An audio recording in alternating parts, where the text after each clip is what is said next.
if I was a buyer or seller, what would I be doing right now? Well, let's get real. The real estate market is a mess right now. Buyers are really confused, sellers are frustrated, and a lot of agents, they're scrambling around to keep up. They have no idea how to operate in this market because we're not in the market we were in a year ago, especially with these new regulations. Everything has changed. All cards are off the table, and sometimes not for the better. So I want to give you 3 things to think about. Changes I think you should know about that's shaking up the market, make it harder than ever to buy or sell a home. What I would do if I were a buyer or seller right now. No fluff, no sugarcoating here. It's always the real deal with me, as you know. So you need to hear this, guys, because these changes are flipping everything upside down. A little bit, not in a good way, in a lot of ways. So I'm here to tell you what's really happening and how to navigate and what I would be doing. So if you're thinking about jumping into this mess, I'm here to tell you the truth so you can make the best decisions for your future, okay? Let's dive into this. There's 3 things I want to talk about. So the first thing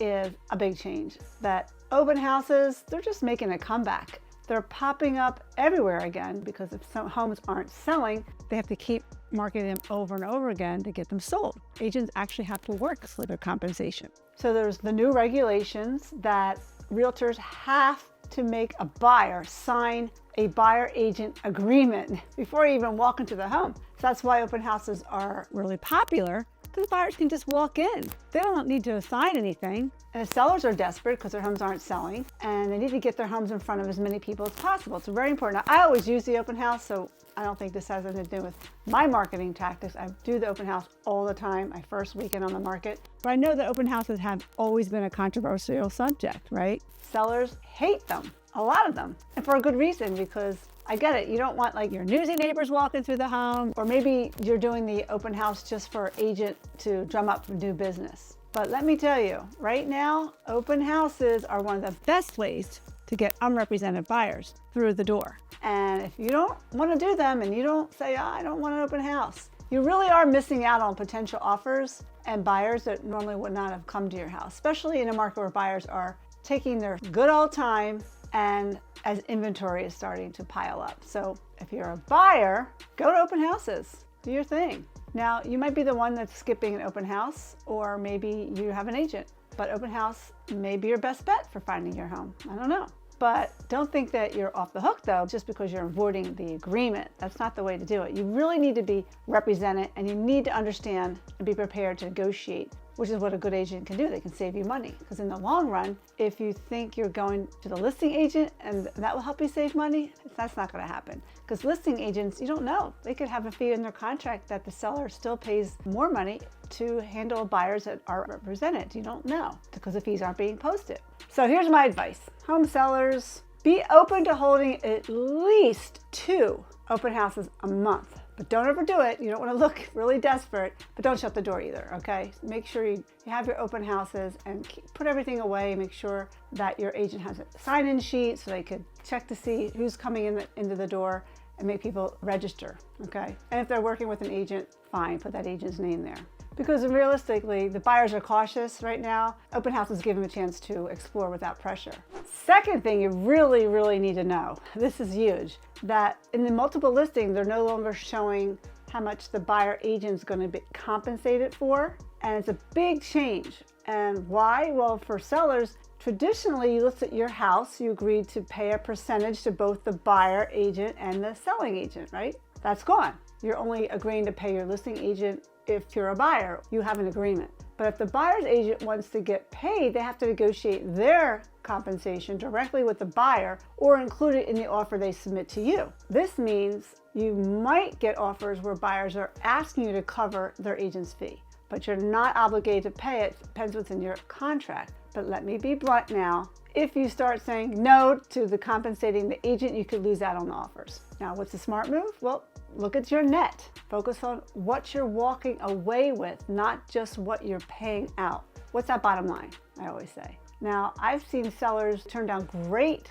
offers over compensation disputes. Huge mistake. So just wait and see what the buyer agent is going to be asking for in the agreement of sale. And since compensation is negotiable, you can evaluate this when the offer comes in. And like I said, look at what you're putting in your pocket, the bottom line, okay? Now, if you're a buyer, this new rule, some of you might know about, You can't even work with an agent unless you sign an agreement outlining how they'll be paid. Now, this could mean that you're agreeing to pay their commission yourself if the seller won't cover it, okay? And let's be real.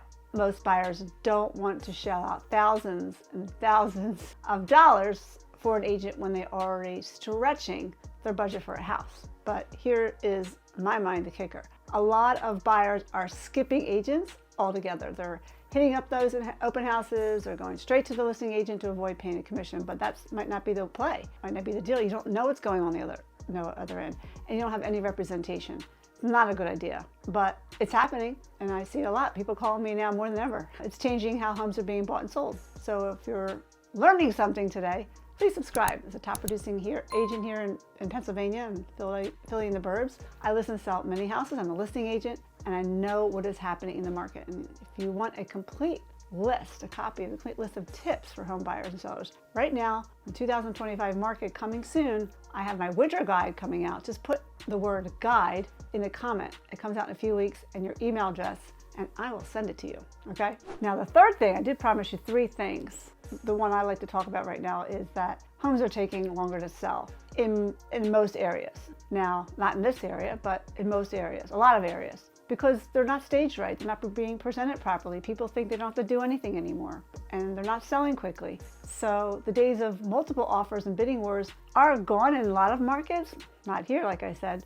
So if I were a seller in a market where things are changing like that, what would I do? I know what I do in this market, but because we're not getting that much of a change, and I know it's frustrating. Maybe you've seen your neighbors sell their home in a week for over asking. Now you're sitting on the market for 30, 60, or 90 days. Why is that happening? You must have hired the wrong agent. That was a big thing. And also need to know that the market has changed. What have you done to your house? And what are you going to do in 2025 to make sure this doesn't happen to you?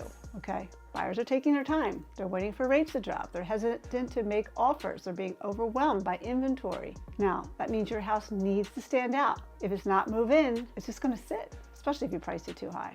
So that's what I'm telling my sellers. 1, price it right from the start. Price it at the jugular to attract buyers, lots of them, for more eyeballs and the more possibilities of getting that price to go up. That's how we do it. Just did it last weekend, Centennial.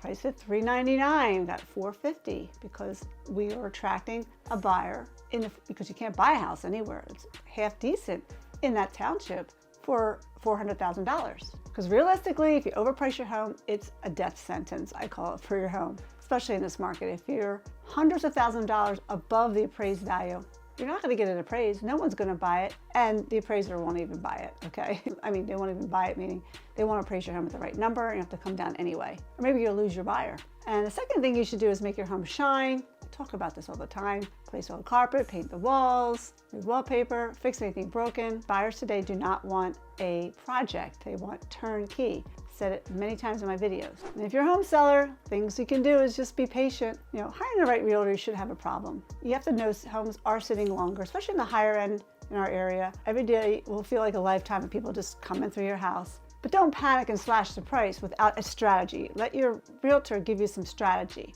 That's what we did a couple weeks ago. They wanted the $800,000 for a house price. I was saying $750. Price at $8, and then it wasn't going anywhere. Over the weekend, we had 40-some showings. Nope, didn't want it. We dropped it to $750 quickly, as soon as we knew, and boom, we got our number. It was great. And so really important here is make sure you're only signing a 3-month listing contract, guy, because if they're not able to get your home sold or prove that they're doing something for their compensation, 3-month contract, if you're working with a top producing realtor, it will be sold. Something like myself. It shouldn't take more than a couple weeks, a few days, or just a weekend. So just trust the process.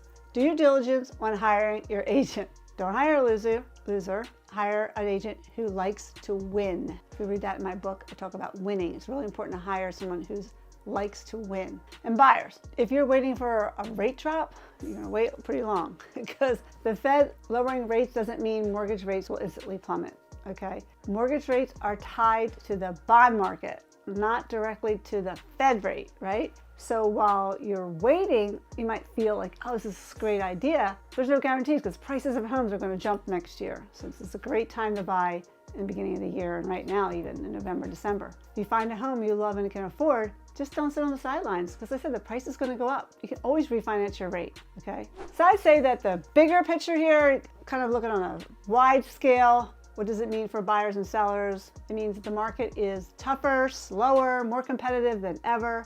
Sellers, just think about it. For 2025, you need to adjust your expectations. Your home may not sell overnight. Depends on where you live. Work with an expert, a top producing realtor who may not be your local realtor. Don't listen to the mainstream media. Come on now. They speak on national levels and everything's doomsday with them. Because an expert realtor can analyze what's called the absorption rate in your market. They don't even need to be the local realtor to do that, okay?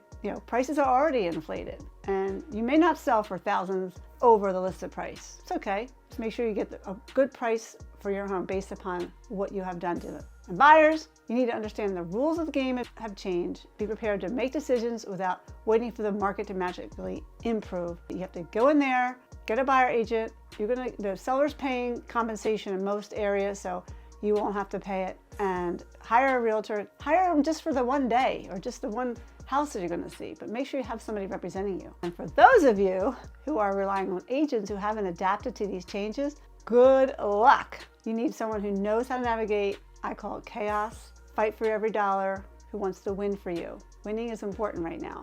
So if you're tired of hearing a lot of the fluff and nonsense about real estate market, just stick to my channel, The Real Deal. I'm here to tell you the truth, even when it's not what you want to hear. And if you're thinking about buying or selling, or you're just trying to figure out what the heck is going on, hit the subscribe button. I'm going to keep you informed of all the topics, give you lots of tools you need to make smart decisions. And if you want my winter guides coming out soon, just put the word guide down below with your email address. I'll send that out for you. And that's it for now. And if you're a seller, buckle up. 2025 market, it's going to be a little tough. And if you're a buyer, do your homework, hire a professional, be ready to act. And for everyone else watching, the market's going to shift again. It always does. And until then, I'm here to help you get through all this madness. Don't forget, subscribe. Need your help. Get to 1,000 subscribers. Come on, guys. Share this video with anyone you know who might be buying or selling. The more informed we all are, the better decisions we can make. See you on the next one.